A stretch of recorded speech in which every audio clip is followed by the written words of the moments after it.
Okay, so as you can tell, this meeting is being recorded. So my name is Kim Sherman Labram. I work for the Idaho Small Business Development Center at Boise State. And if you've never heard of the Small Business Development Center, I'm going to give you a quick overview. The SBDC is federally and state funded and is a program that is out there for those of you who are a small business owner or wants to be a small business owner, and to help you be more successful. So how do we do that? Well, we do it through a series of classes, and we do one-on-one consulting. Right at the moment, we're doing virtual consulting due to COVID, obviously.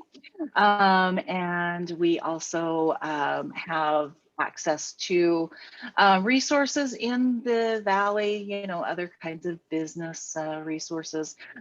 We have 2 accelerator spaces, one of them in downtown Boise by Flying M, and one of them in Nampa, out behind the Idaho Center. And so if you have a small business and you're looking for not just space, but initially space to kind of get out of that back bedroom or whatever, but you're also looking for really kind of intense mentoring and training, then our accelerator spaces might be a really good choice for you. So with that said, the trainings that we offer, we do them in-house, whereas we have, experts like myself that work for the SBDC and we do our own trainings.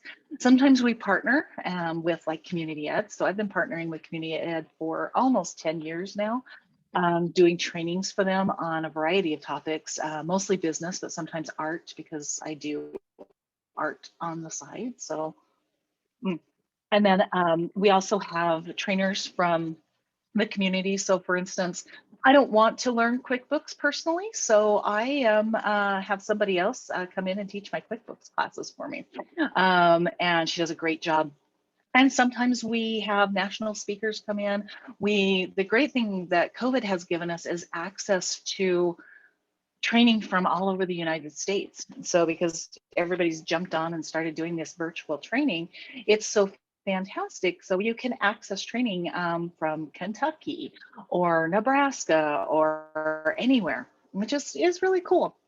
And so I will tell you, all of you are going to be, subscribe to the newsletter that we put out. And you can unsubscribe if you want, that's fine. But if you are a small business owner, it would be a really good thing for you because it'll tell you what trainings that we have coming up every week, as well as things that are relevant to you as a small business owner. And so for those of you who have been a small business owner in the recent past, COVID's been a big thing, obviously, right? And so with COVID, we've been doing a lot of trainings. We've been putting out a lot of information about things that are relevant to you. So funding from the CARES Act, like I'm sure you've probably heard stuff like the PPP, the Payroll Protection Program, or the Idaho Rebounds Grant that was out there, those kinds of things. So that's the kind of stuff that you'll find in our newsletter. And so if you, like I said, we try to keep it relevant. We try to keep it as short and sweet as we possibly can. But that is why you will be subscribed. So with that being said, I now see that we've got a few people on, and I just want to know before I jump in and start talking, because I got a lot of stuff to cover, but I want to make sure that it's relevant to you and that you're giving me the information, or that I'm giving you the information that you need about your business or why you're here. So I'm going to call on each one of you to turn on your microphone and tell me who you are and what your business is, if you have a business. If you don't have a business, that's fine. You'll find that I tend to skew toward business oriented stuff, but I think if you don't have a business, there's still a lot of relevant stuff here too. So first person I'm going to call on, Karen, you're right at the top of my screen. So Karen, do you want to tell us your name and give us a quick overview of what it is that you're doing? So my name is Karen Edgerton, and I make art.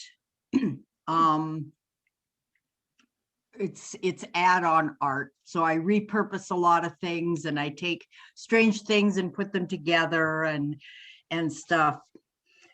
And I'm just I have a lot of inventory and a lot of things I've made, but I just haven't felt so confident to get out there and do something with it so that it can be sold. I have a small Etsy site under a different name, and I've sold a few things and stuff, but I just haven't been really active because I haven't felt totally comfortable with what I know to do, since I don't really know anything. So. And what do you want to learn today? Just overview, or what are you looking for specifically? Yeah, like I said, my son tells me, but he tells me as if I already know most of it, and I don't. And that's So fine. so just the basics, and when he says, okay, so you need to hashtag blank blank blank, I don't know who's supposed to be in there. I don't know what, how often, what can you put on there, all that kind of stuff to get started. Or even what is a hashtag, right? Yeah, So yeah. We these didn't kids call it these that. days, they just understand everything because they grew up with technology. So we call them technology natives, and they're great. They are so smart, but sometimes being able to communicate with somebody else, and so that's where I come in. I jokingly call myself the tech whisperer, because I'm the person that can take it and give it to you in this way that it's easier to understand. And Karen was telling us before I started recording, she attended a class I did 2 weeks ago, I believe, and she said that I just kind of made things clear that she'd been working around and just suddenly understood by the way I was telling, which is a great compliment to my teaching. So thank you, Karen. That made me feel really great. So okay, so good for the ego this morning. First thing, it was good to have a shot of ego. All right, so next on my screen is Elizabeth Greeley, and I know her, but I'm going to let her introduce herself to the rest of you. So Elizabeth and I know each other from our theater stuff that we do, among other things. Okay, so I'm Elizabeth Greeley, and my enterprise right now is what I would call a hobby business. As Kim alluded, I do theater, and so I've been doing costumes for many years now, and I have collected many fabrics, and I decided I need to use them before I die.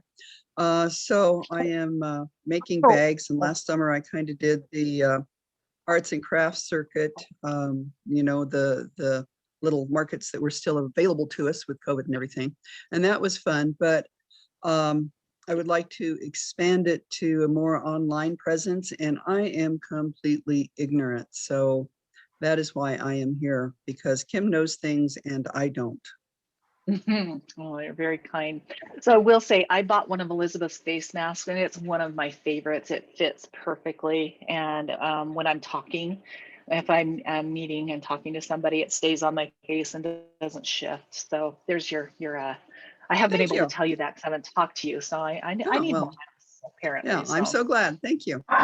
So, all right, Amy, tell us about you. Unmute. There you go, Yeah, darling. hey, I'm Amy Wilson. My business is Pots on the Boulevard. It's a container gardening service. I've been a gardener for many years, and had my son 8 years ago, and kind of just fell into getting up off the ground and doing just patio pots. And so my business kind of just evolved organically from one person asking for pots to more neighbors, and then my real estate agent, and that's just kind of boomed. Now I'm doing commercial businesses in downtown, and you said there's spaces by the Flying M in downtown. Yes. Across from that, the Gibson building. I've been doing their front entrance pots and then their rooftop pots. So anyway, They're beautiful. I've seen them. They're so cool. I didn't realize that was you. How cool is that? Yeah, so I'm a Boise's gardener. so small sometimes. It is. There's so much though. I mean, I'm getting to the point where I'm getting so much word of mouth business that I can hardly keep up with it. And, I'm a mom to an 8-year-old. So that's pretty time consuming as well. So anyway, I totally gardener when it comes to technology and social media and all that stuff. I kind of want to be hands off, but I can see how, you know, a lot of people in my industry use Instagram just to show people what they do, you know, like get it out there, you know, and it is art, creating these creations. And so anyway, I think what I mostly wanted to learn is the hashtags. Yeah, what is a hashtag? How do you use them? What, like what Karen was saying, what's the inspiration for what you write, and you know, being strategic about that, and just kind of getting more familiar with Instagram so I can use it easier and more on the quick, you know, more regular, as it seems like that's, you know, if you're promoting your business, you want to be posting often. And I tend to be a little bit shy and not really want to put myself out there all the time. So anyway, I guess that's why I thought this would be an interesting class. I think that you will find that I will address all of these issues. So it's great. And by the way, Amy, maybe it's time, if you're growing and you've got so much business, maybe it's time to hire somebody. And I know that's a scary yes. prospect, but that's what we do Totally. at the SBDC, is help you through things like that. So. Well, the SBDC has come up a few times, just in my, you know, and so I'm wanting a way to get connected. So I was glad to see that that was you teaching this. So now we can follow that. Here we are. So Thank yeah. you. Okay, so I see the next person says Vance and Nikki, but I'm guessing this is Vance that is on screen here. Hey, just a wild guess. You know, you are smart. I'm Nikki List. I'm Vance Borowski. Nikki List today. She's actually in the other room working away. We own Owyhee Candle, and had a couple of good years of, you know, small growth. Well, not pretty good growth. We make a great soy blended candle and melt, and she does Owyhee gnomes, and that's going crazy for her. I really, we had some work done on our website, and I realized that I have a great product, and our website is working great now, but I need to drive people to it. And I'm a moron when it comes to Instagram. I've got a very good friend who went through the SBDC years ago. His business is thriving, and he recommended that, you know, I don't know too many teenage kids these days that can come and help me. So he recommended that I look up this class. So hopefully, you know, and I'm trying to learn, just as everybody else said, you know, hashtags. I would just like to get the ability to post down a little better. So, you know, a good overview is what I'm hoping to get today. Okay, beautiful. So, and when you see me look down, I'm making notes so that I can refer back to them. And so overview, and scared of posting or don't know how to post. Okay, good. Because I'm going to address all of these things. I want to make sure I remember to address all of these things. So the next person on my screen is MJ Durant. There. So I am a Mary Kay beauty consultant, have been for many years, and I'm fine with Facebook, but it's time to catch up with all my younger sister consultants and learn how to use Instagram. And everything that everybody else was saying is just what I'm looking for, how to be strategic. I've been a community ed person. I almost want to say a community ed junkie for years. I just love the classes, and this looked like it was perfect for showing me what I need to do to get caught up with these technology natives, as you call them.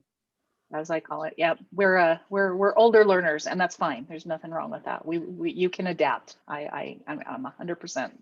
I can do it. You can do it. So all right. Thank you. Thank you, MJ. Chrissy, I see a Chrissy Johnson on my screen. Yes, hi. Hello. Well, I make jewelry, make and sell jewelry, and I have sold at Art in the Park I sold it in Art in the Park for like 9 years, and decided to go just strictly online.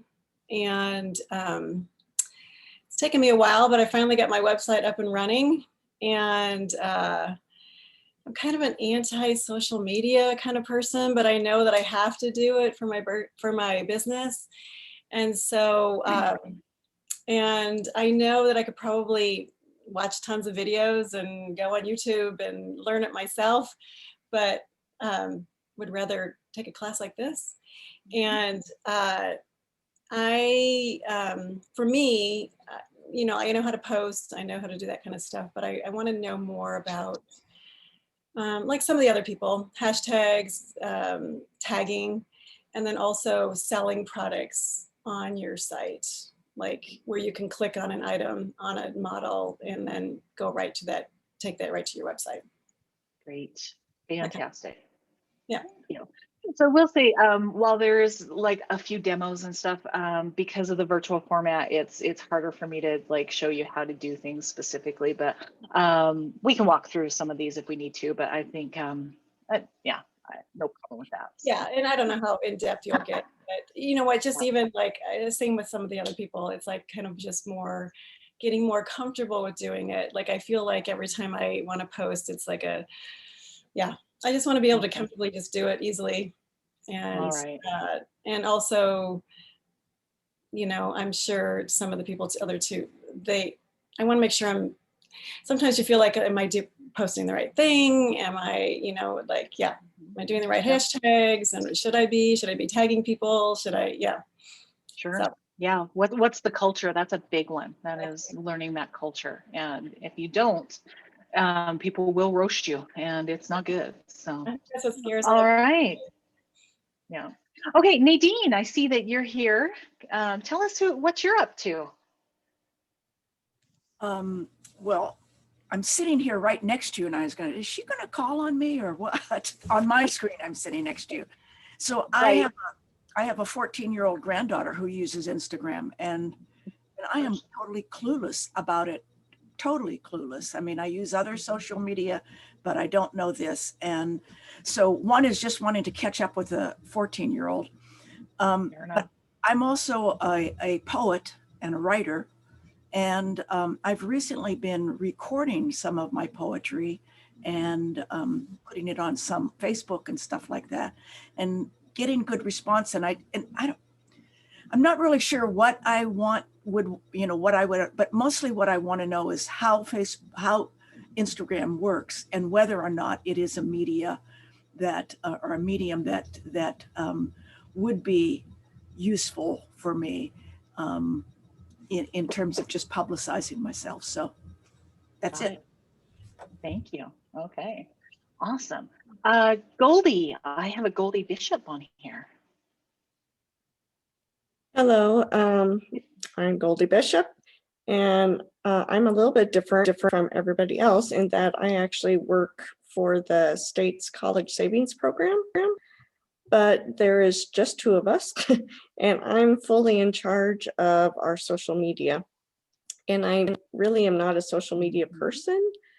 And so while over the past 5 years, I've become much more familiar with Facebook and Twitter and LinkedIn, Instagram is something that my manager really wants me to get involved in. And I open the app and then I have no idea where to go from there. So just trying to get kind of a layout of, you know, just even so when somebody says, oh, an Instagram story or a post, or I know what they're talking about or know how to go about that, or even knowing what I need to do. It's very intimidating to me. Okay. And your demographic is probably on Instagram. So that's what you're trying to reach, the people who are on Instagram, right? Okay. Just trying to reach those young families. Good. Because I mean, you will hear me say often, you don't have to be on every platform. I don't want you to be on every platform. I want you to pick the platform that is relevant to your audience and that you're going to reach people. And so, you know, if somebody says to me, I'm trying to reach, you know, adults over 65, Instagram is not the place for you, you know, and there's, you know, and I will never, and if, you know, and if it ever gets to the point where you're like, I hate this, fine. We'll find other ways to market your business. That's not a problem. You know, Marketing and business existed before the internet, and it will exist after the internet. And so, but it's just the internet and social media has made this a little easier in a way. In a way. So, all right. Joe Casson, is it Casson or Cason? Casson. Oh, I was right the first time. Yeah, All right, yeah. how about you? Hi, I'm Joe Casson, and I have a little shop, Idaho River Sports, and we just sell kayaks, canoes, rafts, stand-up paddle boards, and our demographics is younger, and I'm trying to learn to reach them, and I have no confidence, and I would just basically.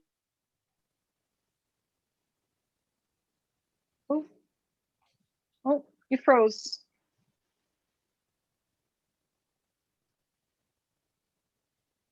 Can you all hear me? Was it me that froze? I can hear you. Nope, it's just, I can hear you. okay, so it's Joe that froze.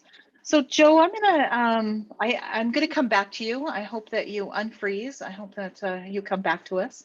And I'm gonna move on to Carissa. Is that correct, Carissa? Yeah, Carissa. Yep. Can you guys hear me? Hi. Yes, and we can see you. Okay, good. I was having some troubles earlier. But yeah, my name's Carissa. I actually own a business called It's a Rough Life. I do pet sitting and dog walking, backyard cleanups, transport back and forth to like groomers and vet clinics, just kind of to help people out. I know it's a lot to take care of pets, so I just try to be there for whatever need that, you know, my clients have. I do currently have an Instagram. I've actually had one for quite a few years. I know a lot of the basics, but I'm really just here to kind of take what I have and see what you have and expand it. Great, thank you. So Right, yeah. It's a Rough Life, by the way. That's such a clever name. That makes me smile. So, Oh, excellent. Okay, so I have an AL Boise, Assistance League Boise. I'm assuming that's probably not your actual name. No, it's not. And I was in a panic because I didn't have my login. So I guess this was the last login I had. But anyway, my name is Lynn. My name is Lynn Meunier, and I'm with the Assistance League of Boise.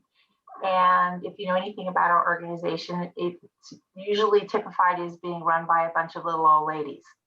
So that being said, I mean, it is a 100% volunteer organization, and we have 9 philanthropies and are very, very active in helping underserved children in the community.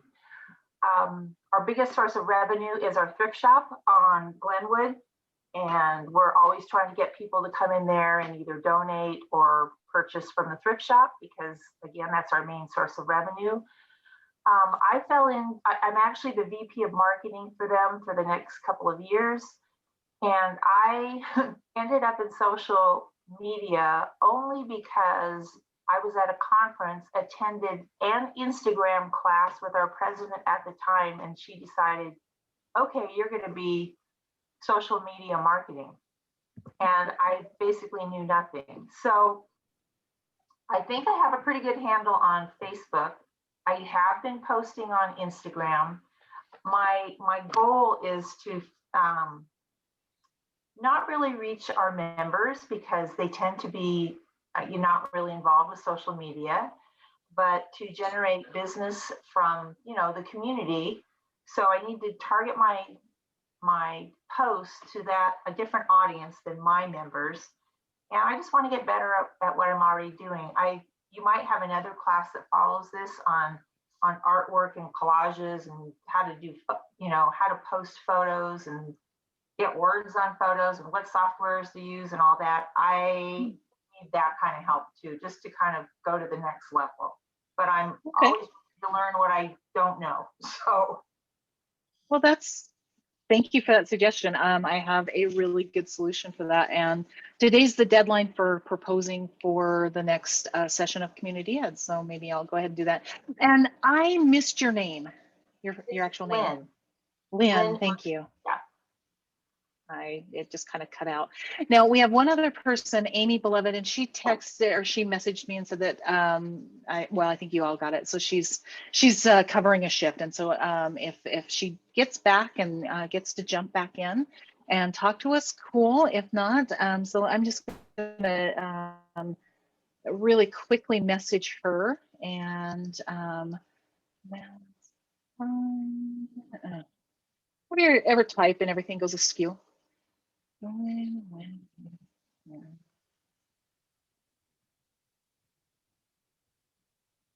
Okay, cool. Now we're gonna get started. Oh my gosh. I just typed complete nonsense to her because I was trying to go find.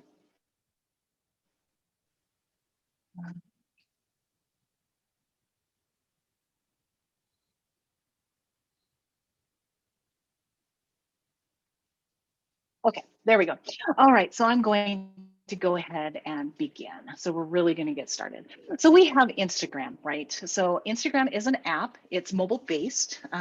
They really have made it so that you really have to use it on a mobile device, although there is some functionality on the desktop and they've added more. But for me, I prefer to have a big screen and use my computer. And so it's a little bit sometimes of a stretch to always come back to this itty bitty little phone that I've got, right? But that is just Instagram. So you have to pretty much, to get full functionality, have to use it on your mobile device. But you can put it on an iPad if you need something a little bit bigger. So keep that in mind. So Instagram's visual, and so, and also audio, by the way, because they do have video and everything, and I'll go into that in a moment. So, but in general, it started off, I don't know if any of you remember back in the day, you know, it used to be people taking pictures of food, and they had all these filters that would make it take these beautiful pictures and make them look like they came from the 70s. They had sepia toned on them and they're all kind of weird. And that's, I was always like, why would you do that to your photos when you have an 8 megapixel camera in your pocket and then you make it look like it's a Polaroid from the 70s that's deteriorated? I never understood that. And so I just kind of discounted Instagram for a really long time because of that. And so I just kind of didn't pay attention to it. And then suddenly it became a thing.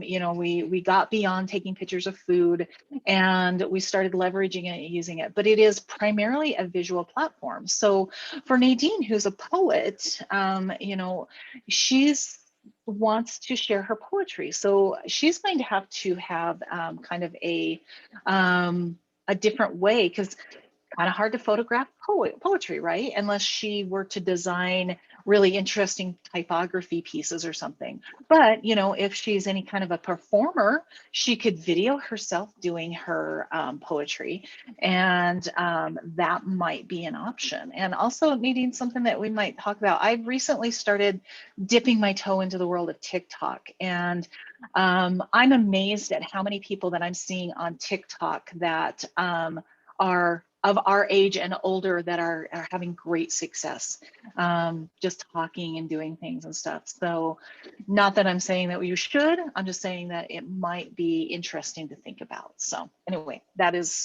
my quick overview. So you can have a personal Instagram, which as you can see, I've got a little, there's my personal Instagram. And then you can have a professional or a business Instagram. You can have both. You can have neither. Right? Or I mean, you don't have to have one to have the other. So for those of you who are familiar on Facebook, you have to have a personal Facebook page in order to start a business page. And you don't get to have one without the other. Whereas on Instagram, you can just set up a business Instagram that has no ties to your personal Instagram whatsoever, okay? So if you're worried about privacy or you don't want to share too much, you can just set up a business Instagram. And so I have this little video. And by the way, I'm going to share these slides with you and the video, because I told you that I am taping this. So I'll share the slides so that you can actually click on this. Normally, if we were in person, I would stop everything. I would show you the video and I'd be like, everybody take out your phones and do this. And let's make sure that you can all do this. But so I've recorded my screen. It's a little harder to do because I can't walk around and see what you're doing. But how do you swap from profile to profile on Instagram? So the fastest way is to, down in the lower right-hand corner of your screen, there's a little picture of your icon. And if you touch that, you will get an item, you know, a little pop-up that says, oh, this is what other profiles are that we have on our profile. So that would be how you would swap back and forth. So I get a lot of questions. They're like, I can't figure out how to get back and forth between my personal and my business. And so that's a fast way of doing it. Okay. All right. Next. Okay. So speaking of Ben Harju, I told you, Karen, that I use him as so Ben is, as mentioned, Karen's son, and he is just kind of a savant when it comes to Instagram. He's really, and so it's great to be able to use him. He's a jewelry maker, a goldsmith, and so he does really cool stuff. So I like to use him because he has, you know, at the time when I took this screenshot, 18,000 followers. I bet he has more than that now. So big thing, make sure on your business and even on your personal, but on your business specifically, since you're all trying to do your business stuff, is make sure that your bio is set up. Make sure that you have a URL. So you are allowed to have a URL in your bio. One, you can have other ones, but they're not hot links. So a hot link means that I can touch that link and it takes me directly to that website. You could put other ones in there, but people are going to have to like highlight it, copy it, paste it into a browser. So there's only one hot link in your bio. And you only get that. So for those of you, when you put a post on Instagram, you can put a link in there, but it's never a hot link in there. You have to cut and paste. The only time that you get hot links beyond the one that's in your bio is in a story. And I'm going to be talking about what those are, so don't worry.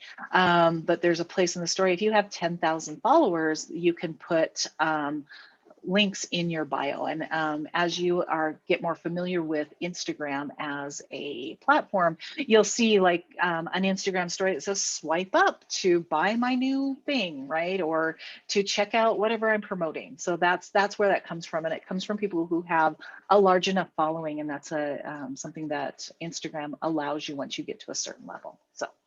So make sure that you have the contact information that you think people will need.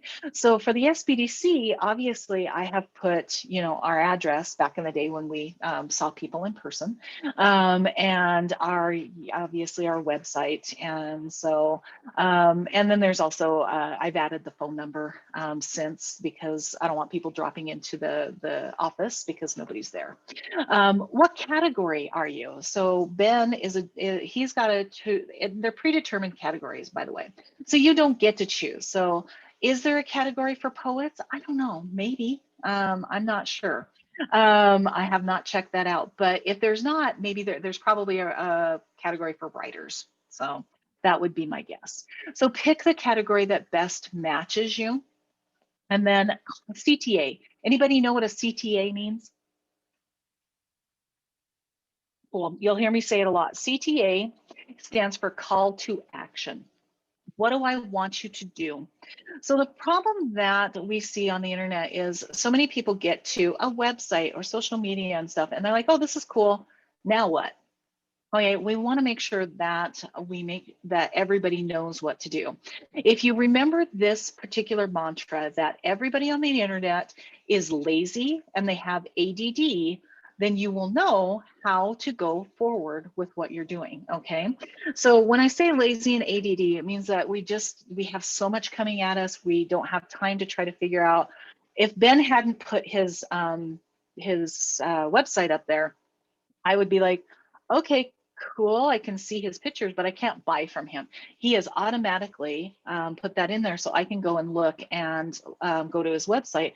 And his website's set up with a really great call to action about shopping and how to, you know, shop his inventory or have him make custom jewelry for you.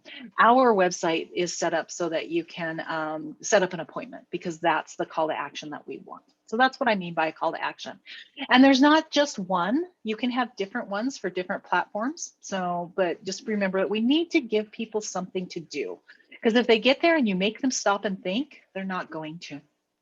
So the other thing that I think is really clever that Ben did with his, he said he's a goldsmith, and he used all of these little icons to make it kind of look like this is a bracelet with the name Goldsmith on it. And I thought that's a pretty clever use of the other symbols and stuff in your bio. So speaking of a bio, so having a personality, so that's a big thing about being online right now, is that there's so much content that if you are not interesting, or that you don't have, and we're all interesting, right? But if you have to catch people's entertainment, so you have to kind of be doubly interesting. And so you have to catch people's attention. So we want to do this. So Ben has done that really great because he's made that goldsmith thing. And I'm like, oh, that's kind of cool. That's interesting. And then as you go down and start looking at his feed, you'll start to see some more of his personality come through. So make sure that you don't be afraid to let your personality shine through. If you like sunshine and rainbows and happy quotes of inspiration, cool. If you like skulls and gothic things and that kind of stuff, cool. You know, there's an audience for everything out there. Don't be afraid to let that be available for people to get to know you, okay? So mention that you're local. For the time being, I really like to focus on building a local audience and then kind of expand to national. It's easier to do that locally when it's a little bit smaller. And anyhow, so Goldie asked, how do you get to your bio? So if you click on, sorry, I just need to make sure that they have not changed it on me. So if you click on your person, come on. Edit profile. Okay, so if you click on right here, if you touch your icon down in the lower right hand corner, it'll get to a spot, it'll take you to your profile and it'll say edit profile. So that's your bio right there. And yes, Lynn, you asked if you could ask questions. So absolutely, you can ask questions. You can either unmute yourself and kind of raise your hand or tap them in the chat. I've got the chat up and I'll promise to look closer. Sorry, Goldie, I didn't see that immediately when that came up. So that's how you get to your bio. I do have a quick question, if I could ask it real quick, because Please. I'm looking at my bio and I have my phone number in there, but when I look at my actual profile on my main page, I don't see the phone number. So I must be doing something wrong because it's not there. But anyway. It may be in your settings. We'd have to go look. Okay. And I'll make a note about the phone number. And it may not show until you go and look at it for something. I'll have to look that up because I think I've had that exact same thing happen, but I will make sure that I know how to make sure that it displays. So, okay, cool. All right, so unique value proposition. So some of you who've been in the business world may have heard a unique, what is your unique value proposition? So what is it that you do that makes you different than somebody else, right?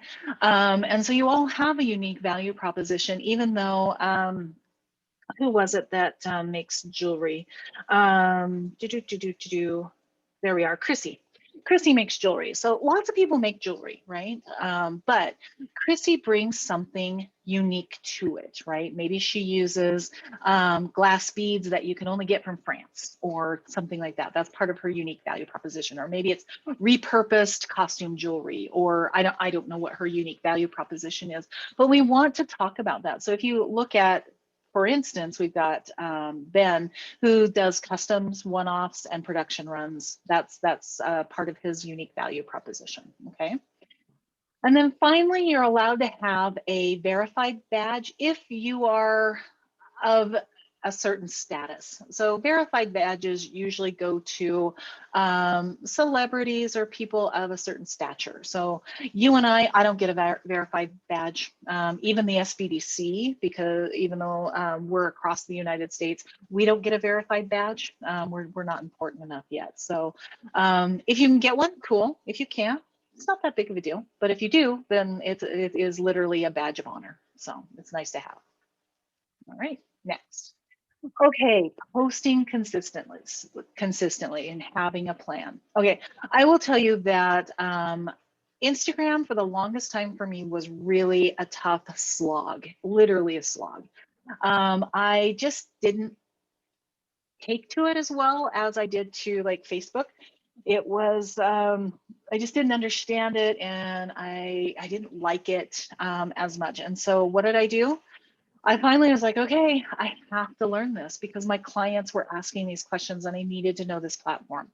So I just said, okay, every single day, I'm going to log on every single day and I'm going to try to post something every single day.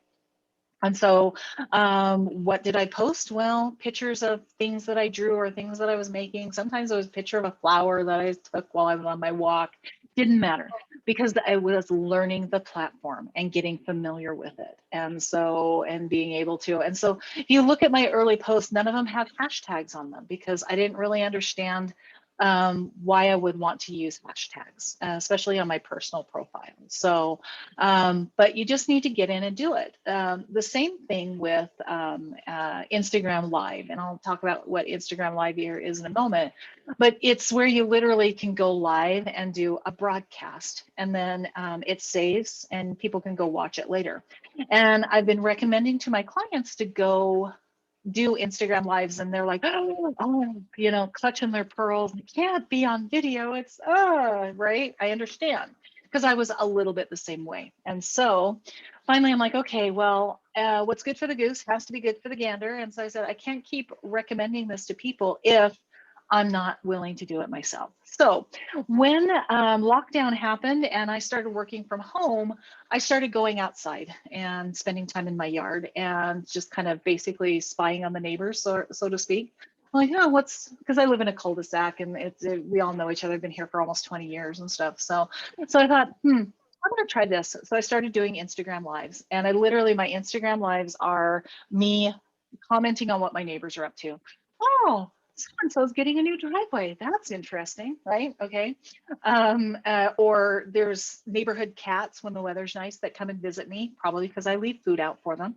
And so you'll see I call it missives from my yard. And when the weather was nice, I did one almost every single weekday. And it was literally just me rambling about what's going on in my neighborhood or what was happening. So is it stupid and silly? Yes, absolutely. But by gosh, I can jump on an Instagram live, a Facebook live, any kind of video. I have no problem with that now. It has broken down any resistance that I had to being on video, regardless. So I highly recommend that you start doing it. You can, eventually delete them if you want, if you don't want them, but you have to jump in and start doing it. And it's just, that's the only way to learn in this particular case. So that's part of the have a plan, was get in and learn the platform. Start to figure out what the difference is between an Instagram live, what a post is, how a video works, what stories are, what reels are, how do I do a product pin, so on and so forth. You have to learn the platform because as you grow, and it's best to learn it when nobody really is paying attention to what you're doing so that you don't make mistakes when there's a large audience, right? I would much rather do something in front of 5 people and have them think I'm dumb than 5,000 people, right? And so I've made my mistakes now, and I'm ready to have a much larger audience should I choose to do that. So that's what I mean by getting in and learning the platform. And also, it's not just about using the platform like to post content. Social media is a two-way street. And somebody said they're anti-social media, which I thought was pretty funny.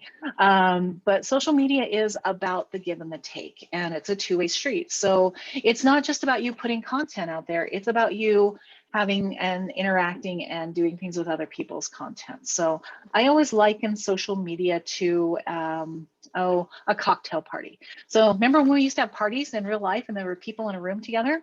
If somebody ran into the back in the day, ran into the room, screamed their name and said what they did, and then ran back out, you would all think they were lunatics, right? Because that's not the social convention of a cocktail party. A cocktail party is you go in, you have a drink, you socialize with people, and then you ask about them, they ask about you, da da da da da. Social media is very much the same way. If you're just posting stuff about your business, you are shouting in a cocktail party and running away. You are not keeping the contract of going and interacting with other people's posts, commenting, sharing, doing all of those things, right? And this is for any platform. It's not just about Instagram. They all have that contract where you have to go back and forth. So, and I would highly recommend that you spend time, you know, going through finding people in your industry or similar people doing what you're doing and seeing what they're doing, and pay attention to what they are doing so that you can figure out how you're going to make your own voice and change what they're doing to fit what you want to do. Okay. Okay, so what beyond that, post consistently. So I made it where I would post every single day, and I did that for quite a while. I've fallen off a little bit because I've unfortunately got sucked into the TikTok hole, and Instagram has gotten left in the dust a little bit for me, but so I'm not quite as consistent with that. But have that plan. Next. All right. So I talked about stories. I talked about a little bit about posts. So I'm going to demonstrate a little bit about them. So a post is literally the base. So it's usually a photo, and there's a description, usually with some hashtags. Generally, that's a post, and it's what you see in your feed as you go along. They've added stories, so you can see, like right here, if I click on this, stories are up at the top of your feed, and they're usually the little circles, and if you touch one, it'll start to do this automatic roll through what you're seeing. So people post a story, they're only out there for 24 hours. But you can add things like, in this particular case, she's got the @Kelsey Montague Art. She's got a little caption right here. This is the photo that she took, and then she put this, "It's wonderful meeting you." So you can add like little tags, and you can put emojis on them that are animated and stuff. And so it's really nice. People tend to look at the stories because it just flows past you, right? It's like watching multiple videos. So all I do is I activate it, and it goes do, right? And I don't have to actively do anything. If I were wanting to look at posts, I would have to scroll through my feed, actively go with my finger. This just feeds right into my face, and I'm very passive in it. So Lynn asked, how do you get to stories, and why would you want to put something there? So stories, as you look at your feed, are up at the top, and it's usually, they're denoted by circles. And so it'll be a circle with the user's avatar right there. And so you can kind of look across the top of your feed, and it'll say whoever, you know, if you're following me, if I had a story, it would show up right there, and you could click on it, and it starts. And once my story finishes, the next one in the queue will come up. Why would you want to do this? So stories, again, it's a very great way of consuming content passively without much effort on my part. So people tend to consume stories beyond the feed, because the feed requires me to do this, whereas the stories, I just sit here. So you tend to get more people looking at your stories because it's like a little video. So, okay. So speaking of videos, you can make videos, and you can add them to a story, or you can make them a post. So you can have it in your timeline. Basically, it's not the same nomenclature that they use on Facebook, but I'm going to use it here. And so you have your feed, and there's posts of, you know, static pictures or videos. The stories are up at the top, and you will see those there. And then I'll get to reels and products here in just a second. So in this particular case, we go back to Ben Harju, and I went down. So that's his feed. I scrolled down till I found a video. And then this is a 20-second video of him melting down a couple of quarters and making silver out of them. Pieces that he's going to turn into a ring, I think, if I remember correctly. So so that's a video, and I'm going to replay this and just kind of pause it real quick. So stop. So this is his feed, and right here, this little thing that looks like a camera, that's how I know that one's a video. This is just multiple pictures. This is a singular picture because there's no icon. This little icon right here says that there's probably 3 or more pictures that I can look at. Does that make sense? Am I explaining that? Okay, good. All right. So why do we want to do videos? Passive content. I can look at it and I don't have to do anything. I'm like, oh, right. Looking at static posts requires me to pay attention and do something, use my finger. Okay. All right. Next. Was there a question? Nope. Okay, cool. So reels are fairly new. They have come about. They're short form videos, and I believe that they are an answer to TikTok. So TikTok are short videos, usually set to music, and not always, but reels are. So in this particular case, I don't think I've shared the sound on this particular presentation, but this has the music from Jurassic Park. Can you guys hear the music? No? Okay. So it's just a little looping video of them playing with this whatever lizard it is, and it has the theme from Jurassic Park. So that's a reel. It's just a short, goofy, kind of fun piece of content. How does that work for a business? Well, that's where we'd have to get into and talk about what your strategy is, what the brand voice is and everything, but that's what a reel is. Now, products. This is a new thing that is allowed, and you can actually, if you sell things and you have enough followers, you can put your products out there. So I'm going to show this video on how you get to it. I want you to pay particular attention. So right down here is the navigation at the bottom of your Instagram. So this is your home, search. This is the reels. That's why I put this little icon right here. So you know this is the reels. This is the shop. So if I touch that, this is what's going to happen.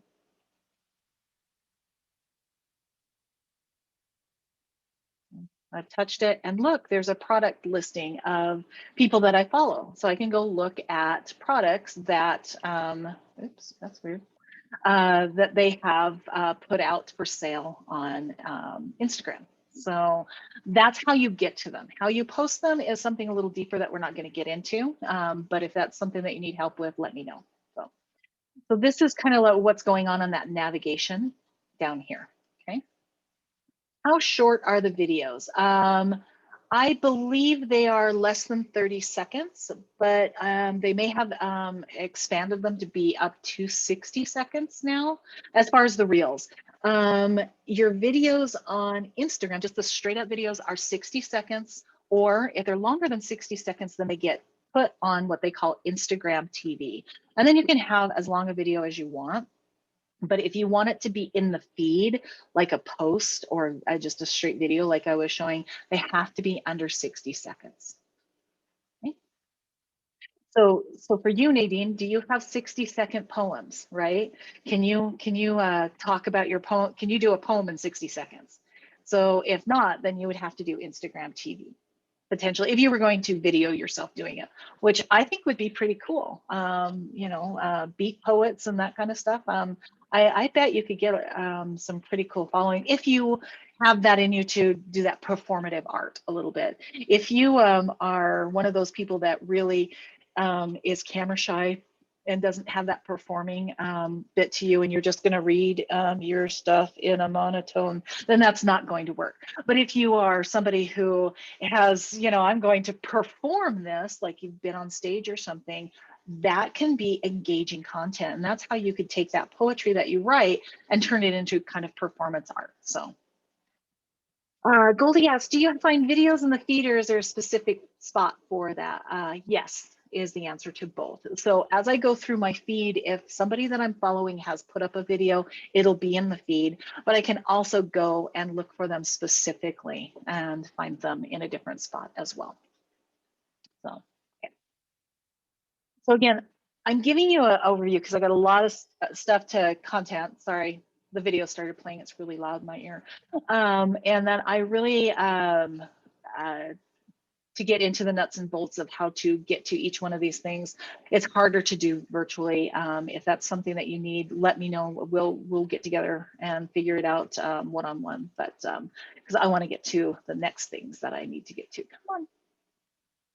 Okay, beyond the feed. So here's just some things about stories. So what are some of the things that you could do with stories? So this particular, I don't even know who this is, Rubik Outfitters, Rubicon Outfitters. They are, where's your favorite, they ask a question, where's your favorite place to pick huckleberries, right? So that's one of the things that you can add to stories, is you can add polls. So you can ask a question. And I've seen things on Instagram where it's the ask me anything, ask me a question. And so you'll get on there and then they'll come on and answer your question. And it all stitches together in these really long stories. Sometimes they're several minutes long if they get enough people asking those questions. So there's also polls where it's you'll see, do you like this one or this one? And so you can, it gets people being interactive and engaging with your content. So they're not just consuming it passively by looking at it. I'm like, oh, where do I have to go to pick huckleberries? I'm like, ooh, south of McCall, right? So they're getting that content. They're encouraging people to engage with what they're putting out there, which is the whole point, because the more engagement that you get on your stuff, the more Instagram will shoot it out as suggested into other people's suggested feeds. So it's one of the ways that you grow your feed, okay? So reels so far are just fun. They're, you know, they're very short form videos, and I haven't found where they're anything besides just kind of goofy fun. Now, maybe there's somebody who's using them for other things. I mean, I've seen people, I guess I lied. I've seen people use them like, I'm dropping a new book next week, or I have a big announcement. Pay attention to my Facebook Live or my Instagram Live or my YouTube Live on Friday at noon. So that's, Reels can be really great for announcements and those kinds of things. So Lynn asks, do you need any special survey software? No, it's all part of Instagram. It's all built right into Instagram. When you do a story, all of that stuff is just in there, and you can choose it and put it on there and type it in. You just have to learn how to do it. So this would be a story and not a post. Right. This is a story. It's not on posts to do this particular thing. Oh, we have somebody new coming in. So. All right, video. So how do we use video? So I showed you how, you know, Ben melted down some quarters and did that smelting thing that they do, which I think is really fascinating to make jewelry, right? So you can do a demo on things that you do. You can just kind of rant. You can talk about a day in the life, behind the scenes. I mean, video, you can do all kinds of things. You know, I'm going to go back to poor Nadine. She's never going to want to do this, but, you know, if she wanted to do her poetry in a performance art kind of situation, that would be a great video to do, right?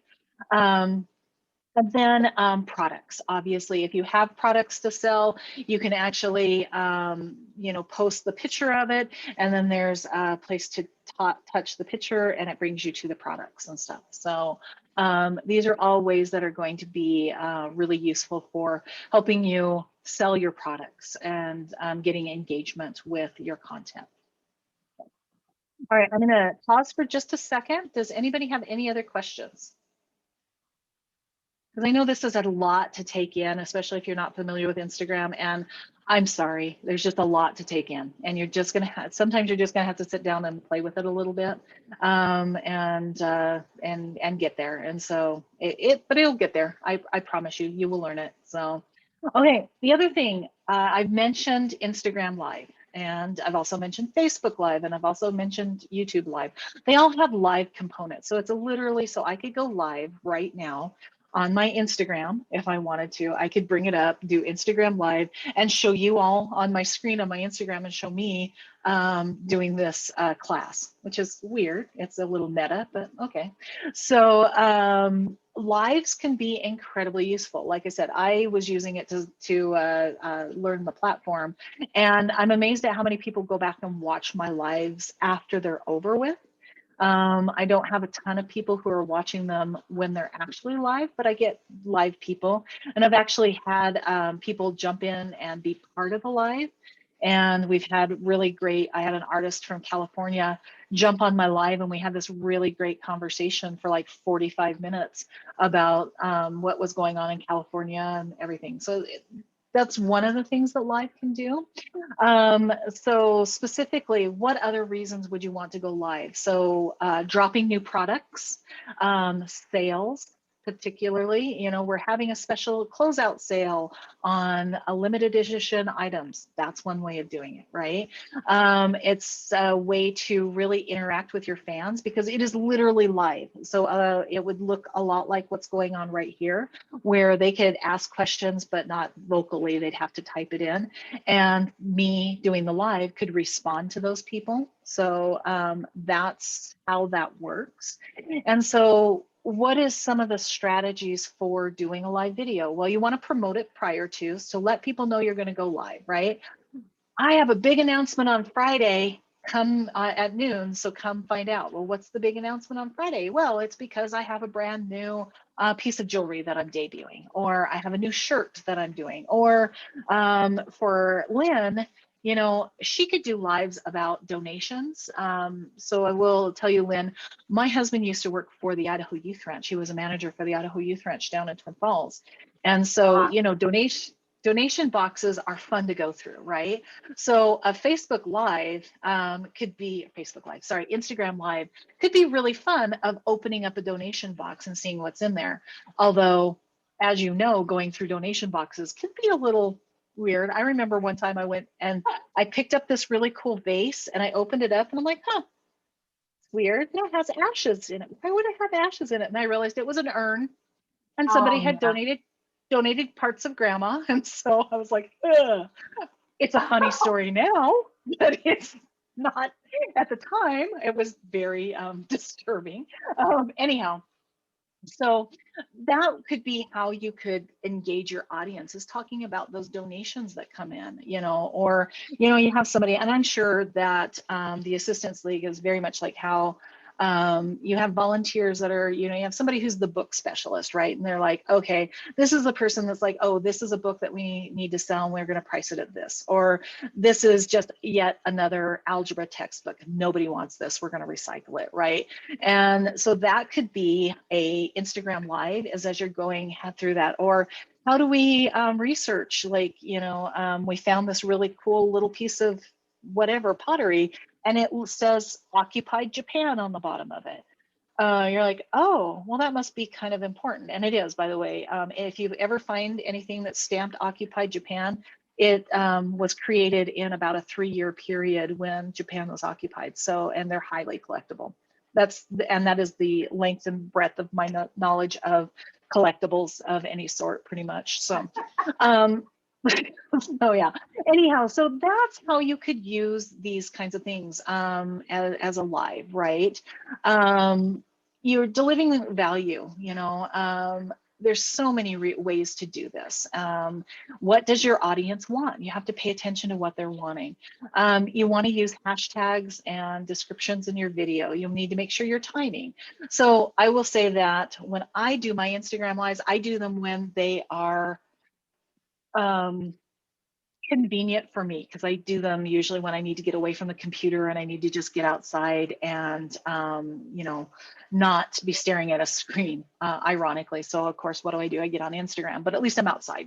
But most of my followers are not looking at Instagram at 11:30 in the morning. So they go and watch my Instagram lives in the evening. If I really wanted maximum people watching, I would go do my Instagram lives in the evenings when my followers are online. And Lynn says, oh, you're filming your video on your phone. I most assuredly am. Mm-hmm, absolutely. So, and yeah, so content.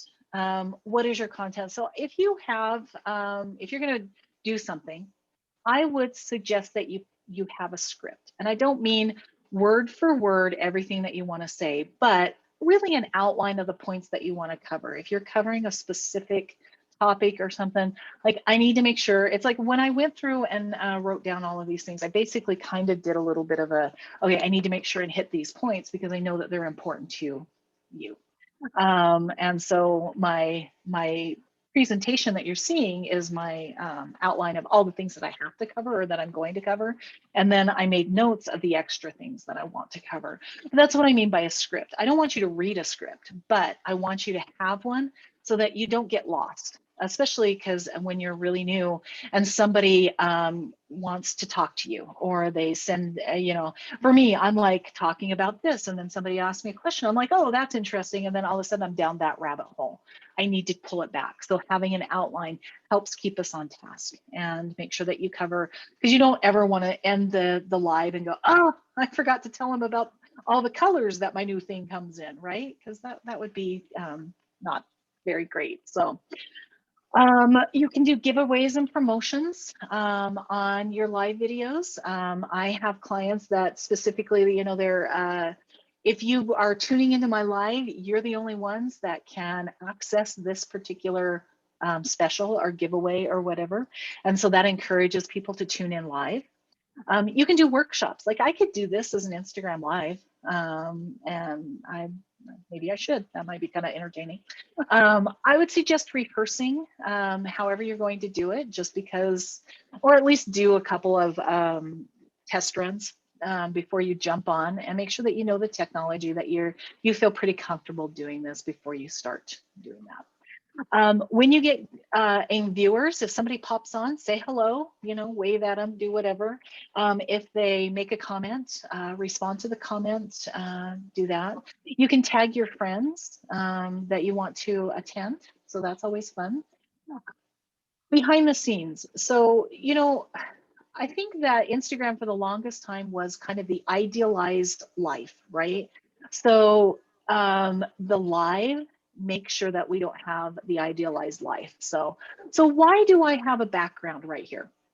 Why? Well, because my husband's home today, and I really don't want you seeing him wandering around in his pajamas behind me, right? Or the cat or whatever else. So I put up this virtual background. I don't have that option on a live. So I have to be kind of aware. So I've been on lives where my neighbor has come out and started talking to me, and I'm like, okay, neighbor Bob's on, gotta go, because I don't want to be broadcasting the conversation that he and I are having. So the live really gets authenticity in there, and it talks about the real you. So and that's what people are really looking for, is that connection, that authenticity.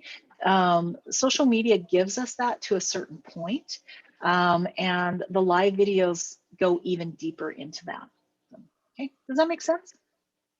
Cool. Okay, what is it? Oh my gosh. I am just rambling today. See, I need to get rolling. Okay, hashtags, what are they? Okay, so hashtags are literally, so it's the # or the number sign, okay? It is a way to catalog information on the internet.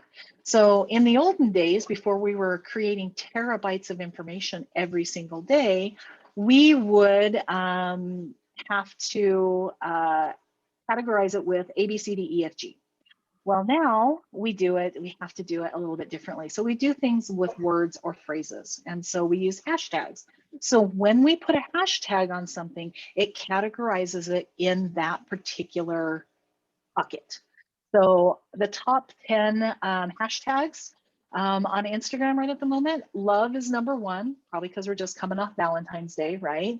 Photo of the day, Instagood. So you can see how many, 101.22 billion posts about love. Okay, so there's a lot. So I could go search all of those posts. It would be a little overwhelming, obviously, right? So that, somebody have a question? Okay, good. All right.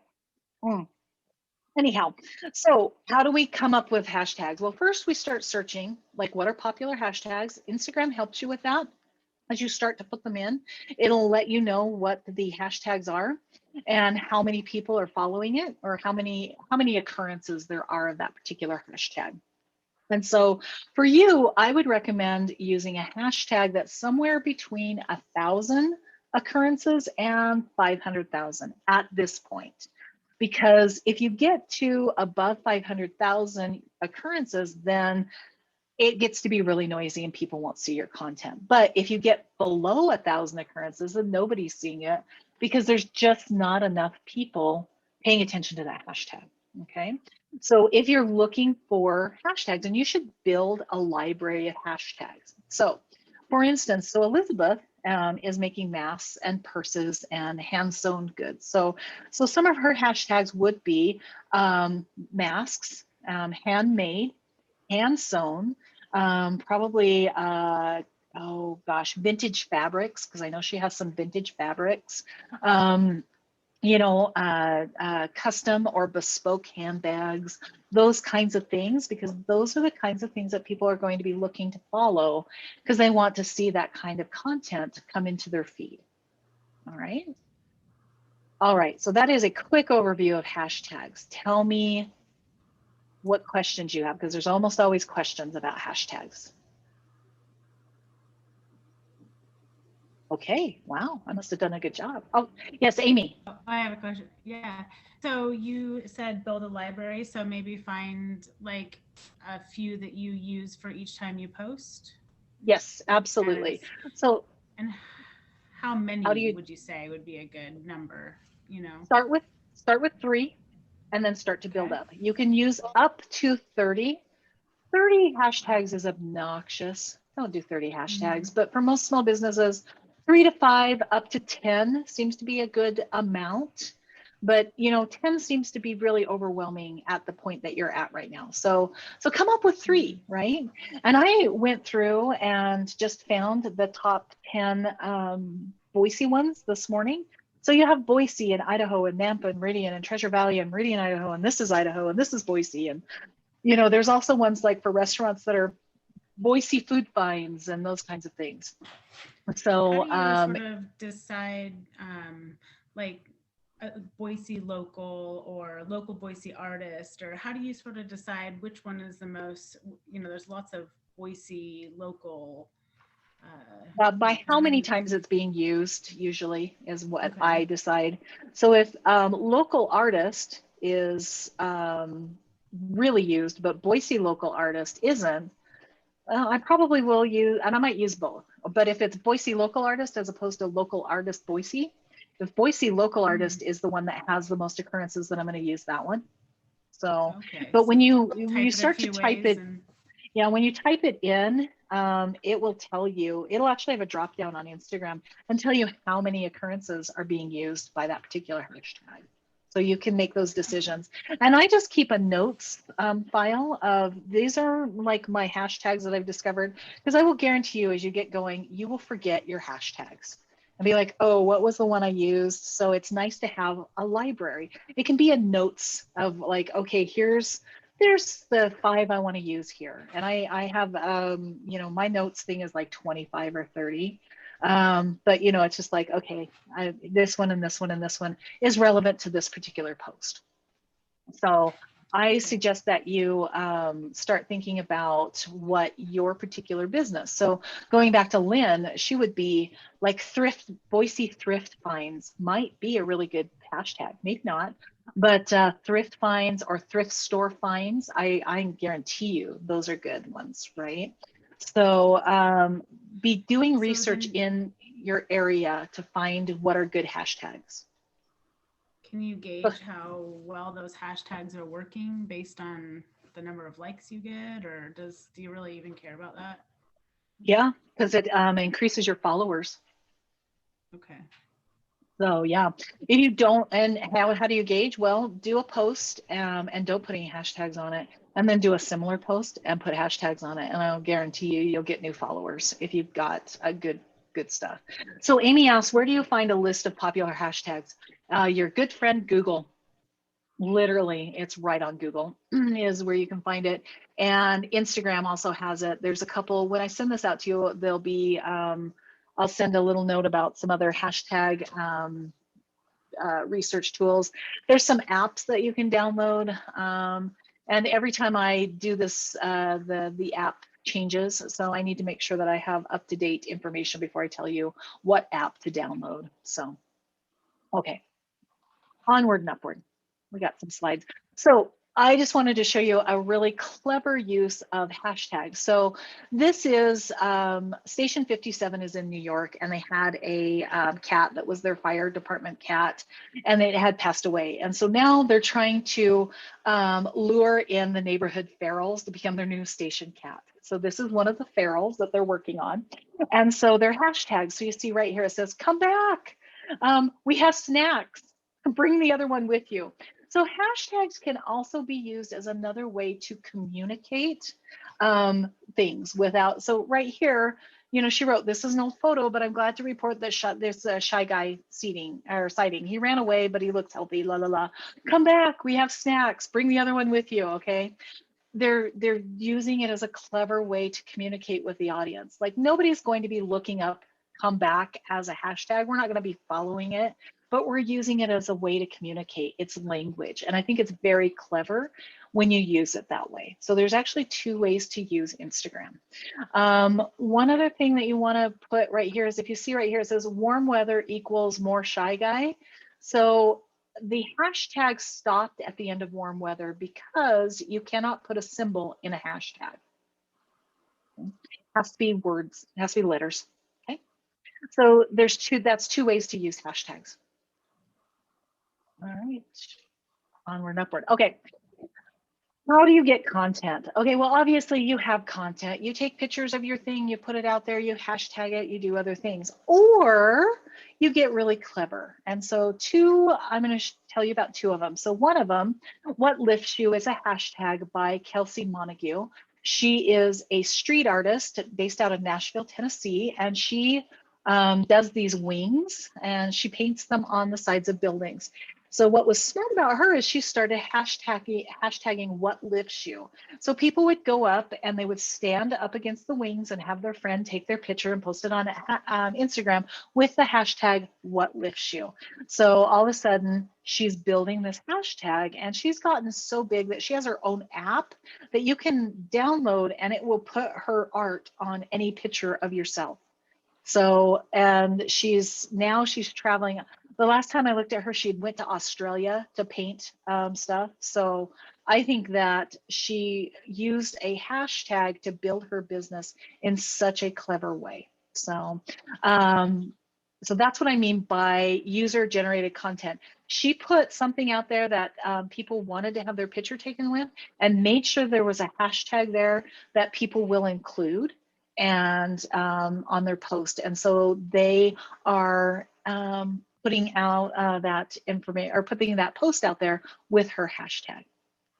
Okay, so the GoPro. GoPro, everybody knows what the GoPro is, right? So we all go with the GoPro, and GoPro was like, hey, everybody, send us your videos. Send us your coolest videos. And so everybody sent the videos, and it was a $1 million pot. And so they took all of these videos and they spliced them all into this really cool commercial for GoPro.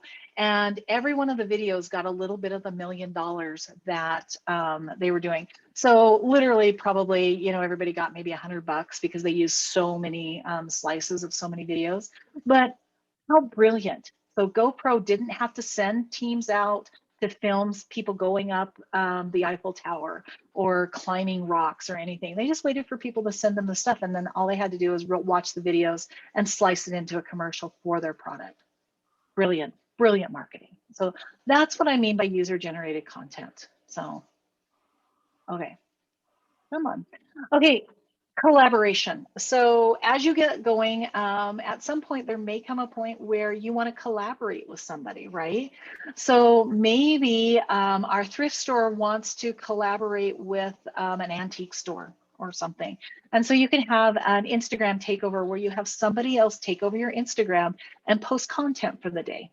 It's a really great way to get people to pay attention. It takes their followers over to your Instagram and has them pay attention. So it's just a really great way of enlarging your audience. All right. Popular. So we want you to make sure that you're giving the audience what they want, right? So this Instagrammer, she made this picture making fun of one of the Jenners, and I don't know which one it is, and I don't care.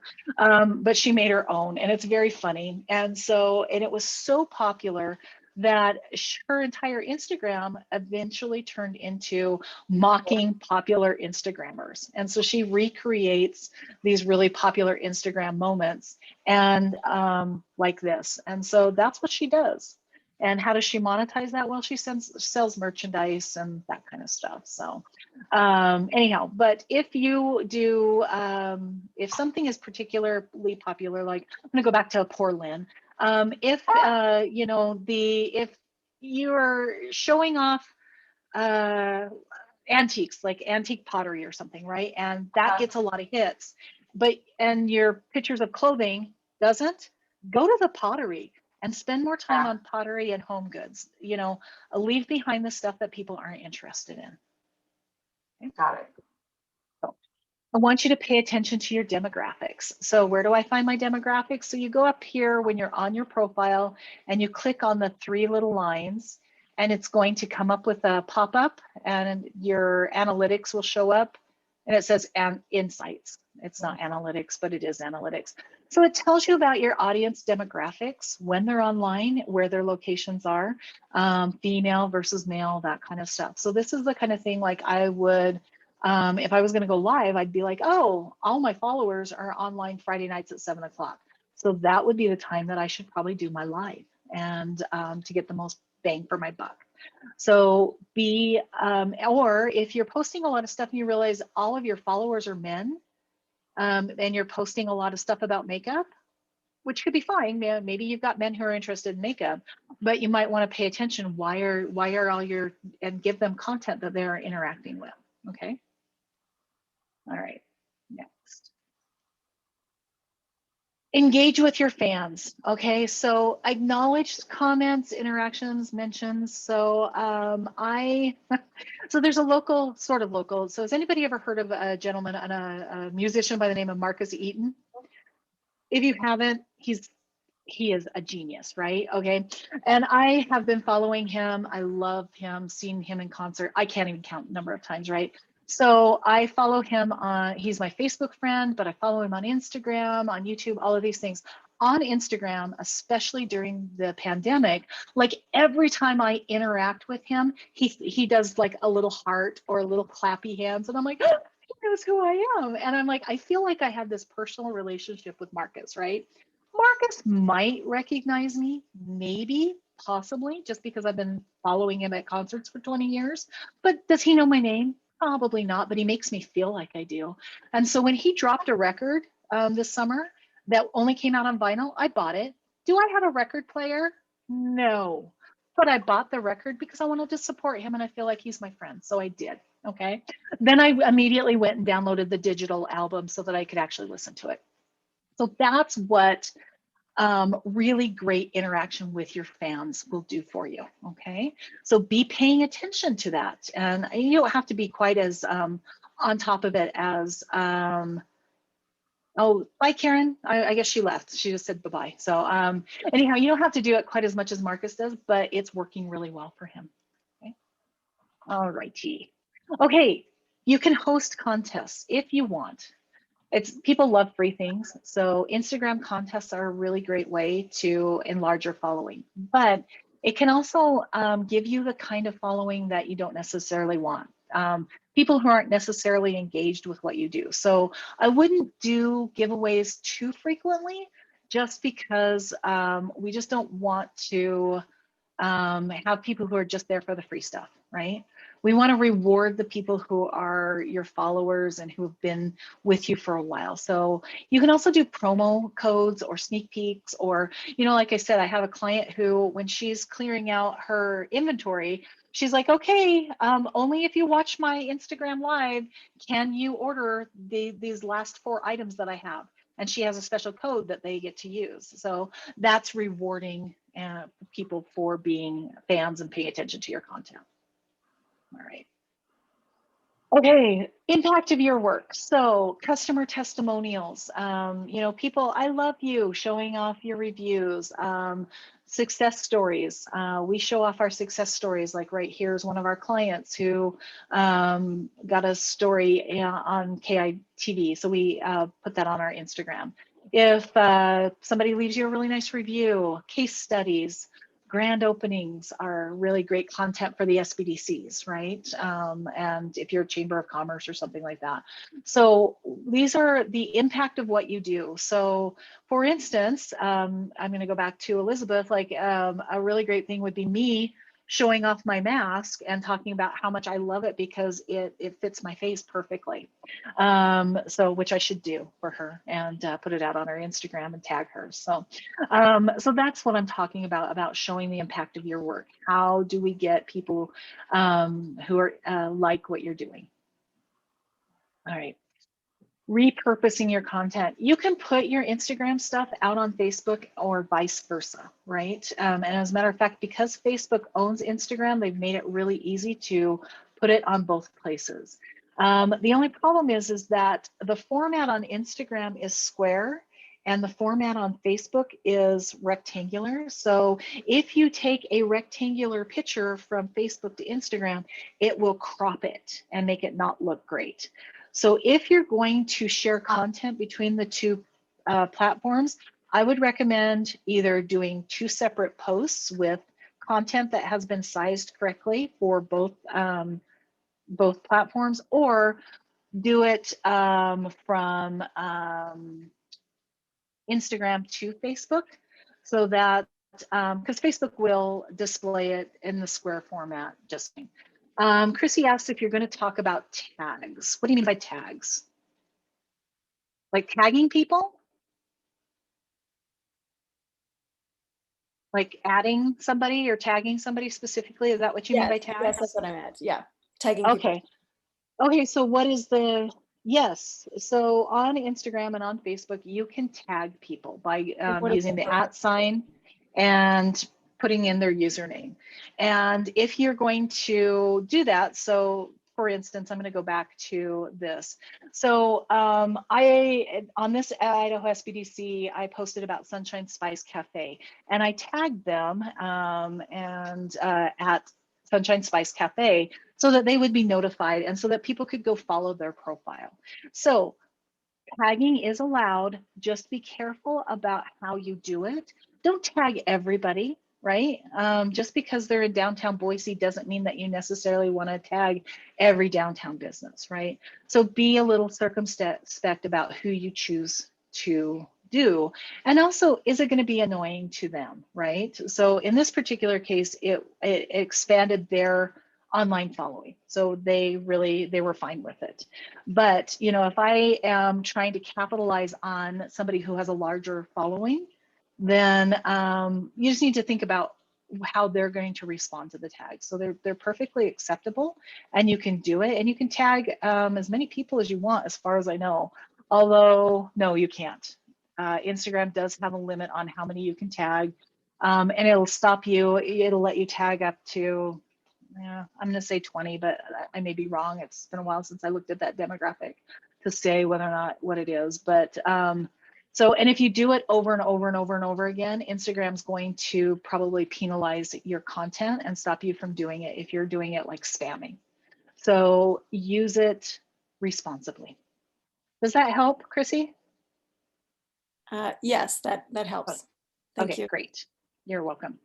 Okay, trending conversations. So we are in the middle of Black History Month, or we're ending Black History Month.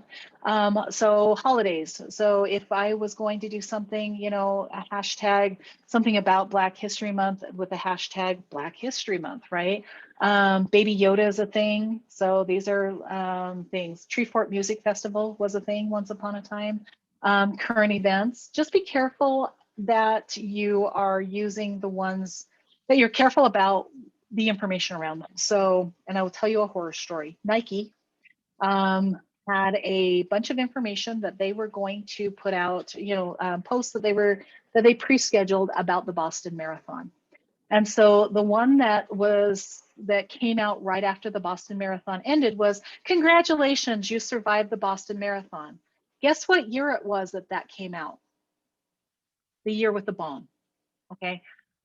Bad look for Nike, really bad look for Nike. They didn't do it on purpose. This was just something that their marketing person had. And normally saying you survived the Boston Marathon is perfectly acceptable. But on that particular year, it was not great. And Nike got a lot of blowback. So if you're going to capitalize on current events, be careful about how you do it, and be especially just pay attention to where it could go wrong. Okay. All right. Oh my gosh. So we're going to go over just a couple of minutes. I'm sorry if you need to leave, that's fine. But I will continue recording, but you're welcome to stay. So driving traffic. So in your bio, there's only so much you can do on Instagram. So we ultimately want to drive people over to a website, right? So we want to get them to your website so that they know what to do, so that they can buy things from you. Or we want to drive them to your products pins, which is something. We want to make sure that people know how to find you. So the worst thing is seeing a piece of content and then I'm like, okay, I can't find you. So make sure that you list your stuff on business cards if you have them. Make sure that you have your Instagram on your website and your website on your Instagram so that they work together and drive traffic back and forth. Okay. Don't make me look for you, I guess is the answer here, is I don't want to look for you. So, okay, locations. So on our stories, it's really great to be able to put our location. And I've mentioned that working on really expanding your local is good. So we want to be looking for local stuff that's going on. Also, we can find events when there are events. So you can actually, if you're going to be in a certain area and you want to know what's going on, you can look for events using the geolocation and the get local tags. And that is when you're in Instagram, this little thing that looks like a map pin right there. Okay, so all right. So just be aware that, like putting in Boise, or if you're in Emmett, or if you're going to Sun Valley, that's a time. And if you put that hashtag in there, other people who are in that area or follow those hashtags will see it. So if, for instance, Elizabeth goes back to doing in-person markets and she does one in Sun Valley, she can use a Sun Valley tag that is located for that. And then she might get people who come to her event or follow her because of that. So that's how those kinds of things work.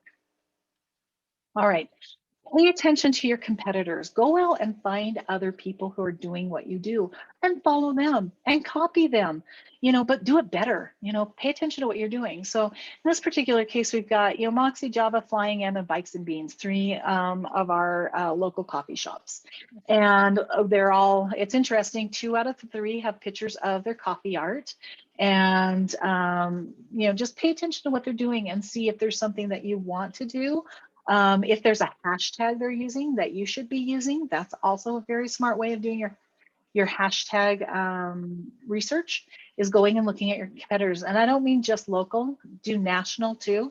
Go find those national people and those influencers who have a very large following and start looking at what they're doing and seeing how you can take that and make it your own.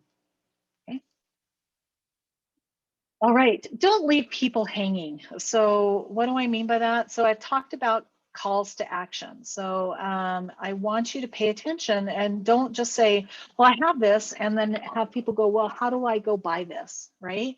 I need to be able to find the product thing. I need to be able to go to the website and shop using your shopping cart. Tell them what you want them to do by using a call to action. Remember, everybody on the internet is lazy and they have ADD, okay? Also, use descriptions. So this picture came up in my feed. I'm so confused. I have so many questions. Why are they feeding doll parts to a creepy doll? I don't know, but I want to know. And I went and looked and I still never found an answer to this. This is the most baffling Instagram post. They didn't have hashtags. They didn't have a description. I'm like, Oh, okay. Are you selling the doll? Is this a horror movie that you're promoting? Like there's so many things that this could be. And it was so frustrating to me to not know what was going on. So make sure that you put the content out there and explain it if the picture itself doesn't explain it by itself. That makes sense? Yeah, cool. All right. We've all heard about influencers. What are they? Well, they're people who have a large following on Instagram and they are using it to promote other things. So who are they? Well, it really depends. The Kardashians are influencers. You know, that's primarily what they do. You know, they have a large following. And so if one of the Kardashians is like, drink this kind of vitamin water, then all their followers are like, oh, I want to be like that Kardashian. So that's what I mean by influencers, right? So where you're at right now, you're not going to be able to get a Kardashian, but you might be able to get what we call a micro influencer. So somebody like there is a person over in Meridian that all she does is talk about Meridian. And so if your business is based in Meridian, getting hold of her and working with her as a micro influencer would probably be a really smart thing to do. Okay. Does that make sense for micro influencers? I know I'm going through this really fast, but I ran out of time and I didn't manage my time very well, but we're almost done. So I want to make sure that we get through all of the content. Oh, there we go. So here I am, picture of me, my phone number, my email, which you already have. That is the end of the presentation. And so does anybody have any questions that I haven't covered that you want answered? Hello. Hello. Hi, I'm so sorry I joined really late, but I really enjoyed the last 30 minutes. And my question is it possible to see the first hour that I missed? Oh, Shirley, you are so in luck. We are taping this. And so you're going to get a video, and I'm also going to send you my slides. Oh, I so appreciate it. I got tied up working, and so thank you. You're welcome. Shirley, what is it that you do? I'm an artist, fused glass artist, and I just recently started back into my passion of recycling, upcycling wine bottles mostly, and I turn them into earrings.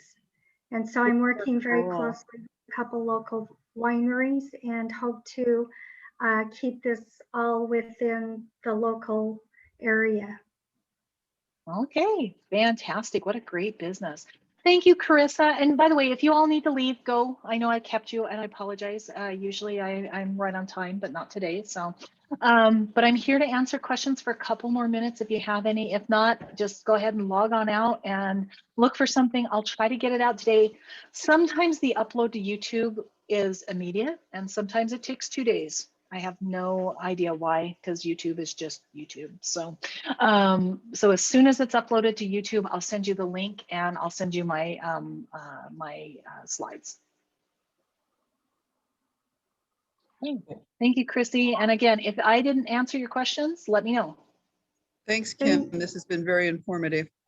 Good. Okay. If you need more, if I've blown your mind, get on my calendar and let's meet one-on-one. My services are free, by the way. The SBDC services are free. So you can get on my calendar and we can talk more in depth and talk strategy and that kind of stuff. So, hey, Kim, I got a quick question that just came up as I was scrolling through here.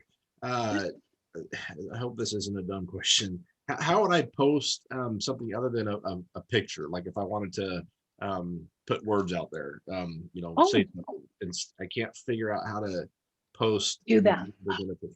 I'm going to show you a secret. Okay. So the great thing is, can you still see my screen? Does it look like a search thing right now? Yeah. Okay. So canva.com, canva.com is the greatest thing you will ever discover. Canva.com is like a graphic design tool that will allow you to create collateral for any of your social media platforms. You can use your own pictures. You can use the stock photos that they have. You can add words to them. whatever you want to do. So in this particular case, I can pull up Instagram. I can go and pull up a flower. So you might recognize this picture. That's what I used for the beginning of our presentation. Here's a heading. I can put a heading on, and I can change the color to gray and type yay, and I can move it around. Okay. So, and then I just click download, and I can download it as a JPEG, and then I can upload it right there to Instagram. So you can use it for free. There's also a paid version, and the paid version just gives you access to more stuff. But by and large, most of the things that you need, you can use with the free version. But the paid version's $10 a month, so it's super cheap. And one of my favorite tools. As a matter of fact, somebody mentioned, like maybe it was you, Vance. Somebody said, no, it was Lynn, said, how do you create this stuff? I think I'm actually going to contact Community Ed and say, can I teach a class on Canva? Because I love Canva so much. And by the way, I have a degree in graphic design. I have the Adobe software. I go and do stuff in Canva all the time because it's so much easier. So, but that's how you would do it, quick and dirty, Vance, and it should be pretty easy. Great, thank you. You're welcome. I will tell you the one thing I hate is their mobile app for Canva kind of sucks. It's just, it's hard when you have fingers that aren't teeny tiny to navigate stuff around. It's much easier when you're on a desktop. So just FYI. Okay, anybody else? I just want to say thank you. I mean, you've got my creative juices flowing. It's sort of like, whoa. Oh, and she's gone. Well, oh, poor Nadine. She's been in and out. I think she's having some internet problems. So I will say this so she can go and watch the video. Thank you, Nadine. I think that she, I'm glad that it inspired some creative juices, and I hope it did for the rest of you as well. That's the great thing about social media, is it's a great place to be creative. And so that's what we want you to do, and that's what gets you noticed on social media. So, all right, with that, I'm going to go ahead and stop my sharing. Oh, somebody's back. I think she's back. Where did my... Oh, Zoom, where did you go? Don't you love it when things just disappear? There we go. Okay, so I am literally going to... Welcome back, Nadine. Thank you for your kind words. And I was just getting ready to end. So anyhow, I will see you all. And if you have questions, you have my contact information. Do not hesitate to reach out and I'll get back to you. Okay. Thanks very much. Thank you. You're welcome. We'll talk to you soon. Take care. Okay. Bye. Bye-bye.